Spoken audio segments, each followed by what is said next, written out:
104.7 The Cave, Mike the Intern, Jay Stevens in the studio. It is Dark Side of the Stream episode 208. Let's go. This was my pick this week. It was I look small on my camera. I need to look a little larger like you. Wake up, get closer. We're going to discuss today a story that was run on Netflix, a three-parter called The Manhattan Alien Abduction, and it tells a story about a woman named Linda Napolitano. Did I say that? I don't know how to say it. I watched this on the plane, so I had barely hear headphones. It. But it tells a story about a woman who, in the late 80s, was in her high-rise Manhattan apartment, and according to her story, and then some witnesses, which we'll get to in that a little bit, she was captured by a mothership that was flying over Manhattan. They levitated her body out of her room up into the sky. People saw her levitating. Supposedly, these witnesses, which, by the way, the guy that was, we'll get into that in a second, but they supposedly had like 12 witnesses that saw her body levitate. And then she was then experimented on and then pushed back into her apartment, where she would then contact a researcher who kind of championed her story around. And then it gets real muddy. And we'll talk about all the mud here in a little bit. But right out of the gate, do you believe her story, Jason? It's weird because she was on like all the talk shows, Oprah and all that kind of stuff. But I would need, I'm all for hearing out UFO stories. Yeah. I would need a little more witnesses or some more verifications on this particular story. There are, again, the witnesses have never been verified. Right, that's the weird thing. You got witnesses, okay, then... The guy saying, I've talked to 12 people that saw it. Okay, well, who are they? Well, I'm not going to name them. Well, right, this isn't that's like not a this witness. wasn't like a guy who's like stolen state secrets of a government, UFO retrieval program. I get why you want to keep that guy's name secret. Extraordinary claims require extraordinary evidence. There's a dude named Jay Bananas walking down the street in his new Pumas. And he looks little Mo with the gimpy leg. God, there's some chick. Hey, look at the alien. I saw it all. I want to talk to Jay Bananas about yes. that situation. And I'm going to tell everyone it was Jay Bananas that told us who saw the UFO. But that's not what happened. But it is an interesting story. I kind of agree with you. You always want to take people seriously when they claim something like this happens. But over time, it just becomes weaker and weaker and thinner. Yeah, and you need thinner. a little bit of something. Yeah, and we'll talk about what that is and what actually happened. All that next. Dark Side of the Stream on 104.7 The K.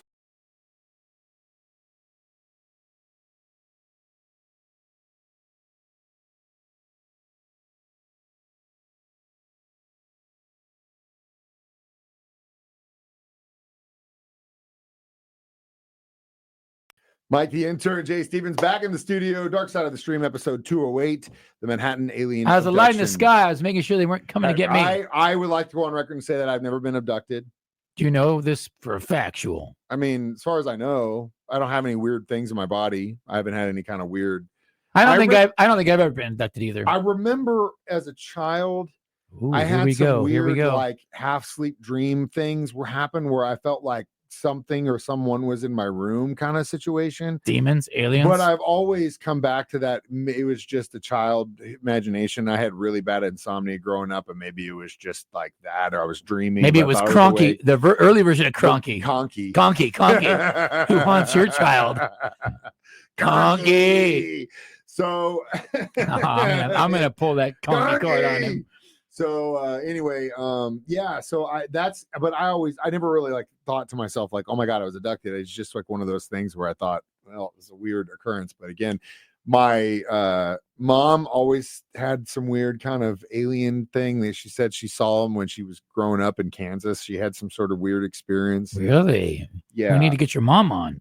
There's many times we tried to get your mom on. It's kind of like this woman's story, where you hear something and it's so amazing and crazy, but at the same time, you got to be asking yourself, did you dream all this? Because I'll tell you right now, I'm a very, very lucid dreamer. I do all kinds of stuff in my sleep, and I have very, very lucid dreams. I remember them. Sometimes I don't, but when I do, they're so incredible.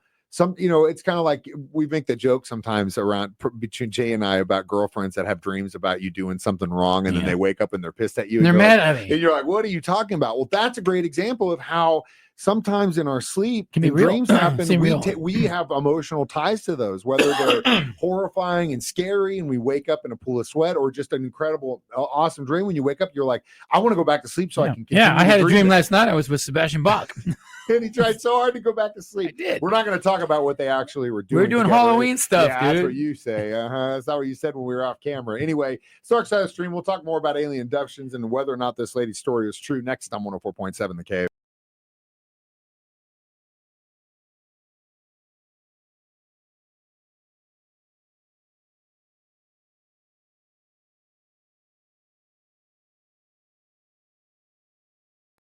Mike, the intern, Jay Stevens, back in the studio. Dark Side of the Stream 208, discussing the Manhattan alien abduction. So, okay, back to the story. This woman gets abducted, supposedly. She reaches out and writes a letter to a guy who is a known at the time ufologist. And Bud Hopkins gets this letter, and he talks about, all these things that had happened to her. Well, this guy was he would do hypnosis on people that were abducted. Yes. He had a group of people, he would hypnotize them, regress them, and they would tell these crazy stories, and they'd look like they're in pain when they're getting stuff shoved up their nose. It was pretty believable. Yeah, and again, if it was a dream, you would still probably bring those back up too.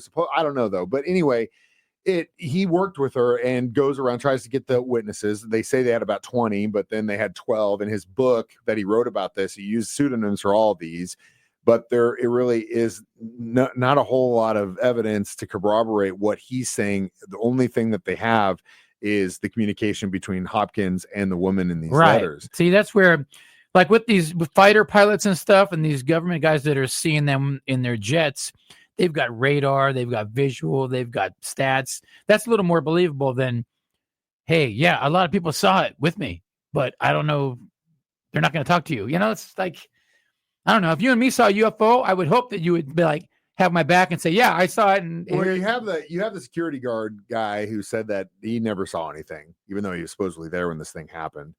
And it was a big ship over New York, right? Yeah. Supposedly, you would think there was a blackout. You would think a lot of people saw it. And she's saying, like, look, if I hallucinated, all these other people saw my hallucinations too. But if we don't know who those people are and we can't have them corroborate what your story is, and I don't think it would hold up in court. Yeah, it doesn't make any sense. Well, then enter filmmaker Carol Rainey, who dated Hopkins at the time, was married to him, who basically comes into this thing saying, look, this is not good. And at that point, I think Bud had lost all his objectivity. I don't know if it was through the Linda case or earlier, that I couldn't respect what I heard him do to people who were vulnerable and very vulnerable, and try to protect other people being tormented this way. Not a good business model. So she thinks there was some kind of nefarious thing. She just started filming him, right? Yeah. And so again, she comes in and claims this stuff, and the mud really starts to stack in. Yeah. It's one of those situations too, where when you hear abduction stories, and we've done them before, where they're like the couple of Unsolved Mystery series ago, where that town had several instances where people had experiences, and they were all based on the timeline, and you could really trace that was how everyone's experience happened as a believable. thing. That was evidence that was corroborated with witness testimony, and we knew who they were. So that, again, sells that story a little bit better. This one doesn't, in my opinion. But again, the woman is staying by her story, and we'll tell you how she's doing that when we return next. Dark Side of the Stream on 104.7.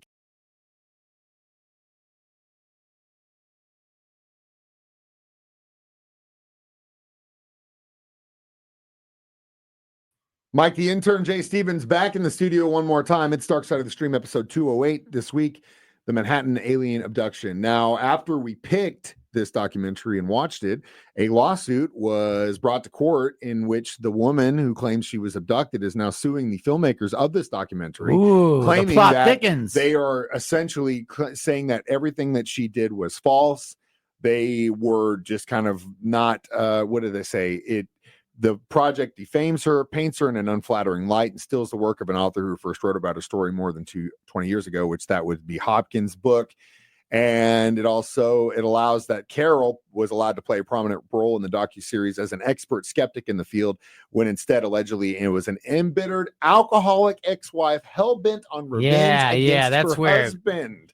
It got weird, man. So now we got the alien story. We got these witnesses that are corroborating, and now she's claiming that this woman is just throwing mud on her because she's a pissed off ex-wife. So again, it's like, I don't know. And again, and you said it best yesterday when we were talking about it. You go, it just kind of ends. Yeah, it kind of ends, ends, and it leaves you to guess what you think the answer is, or how you think it ends. Who's telling the truth? odd. I thought maybe that I missed something because I was watching it playing, but no, you saw the same thing. It just kind of ended. I give this thing probably 2.5. Yeah, I'll give it a 2. It was not great. Didn't do it for me either. Didn't sell me on anything I didn't know. It more just told about the infighting between a guy trying to prove a woman's thing and her ex-husband and all this, or his ex-wife and all this stuff. That was like, what are we getting into here? But then again, who knows? Until those guys come up and like, hey, I saw this thing. These dudes really did. Yeah, we would need a few more. I was out there on the street, man, and next thing I know, I saw some white woman. Extra witnesses. Yeah. Or some video footage or some pictures, maybe anything. All right. Do you have access to Paramount Plus? Yes. Okay. So let's go with one that I just watched. Lala, documentary about Lollapalooza. Oh, okay. And how it came to be and how it has faded away and how it kind of came back. And did you ever get a chance to go to? Never went to a Lollapalooza. I will tell you. Then that'll be great. I don't even have to watch it. I can just tell you my own personal Lollapalooza experiences. And I'll tell you this: Perry Farrell is an odd guy. Like he wasn't already. Wow. I also love the story about how like they approached Perry and the management about getting Ozzy. Like when they started in the early 90s, like he's too old. Yeah. And so Sharon's like, F you, I'll start my own. Yeah. It's very, there's some, and that's cool. That's cool documentary about Lollapalooza. Yeah. We'll change pace, something lighthearted, for a change. It's time to make it light. As always, watch us do this live on Facebook or YouTube, 9 a.m. on Thursdays. I play at the same time during my show. Jay plays it at 6 p.m. during his show. And then we always put these out as a podcast on our 104.7. I'd like to say, if you get abducted by aliens, please have somebody take some pictures or video. Yeah, man. Get someone to record the thing. Because we'll make you famous. Yeah. We're a nationally recognized podcast now. And maybe they'll make you infamous. Either way, I'm Mike the Intern. That's Jay Stevens reminding you we watch movies, documentaries, so you don't have to. It's Dark Side of the Stream on 104.7 The Cave.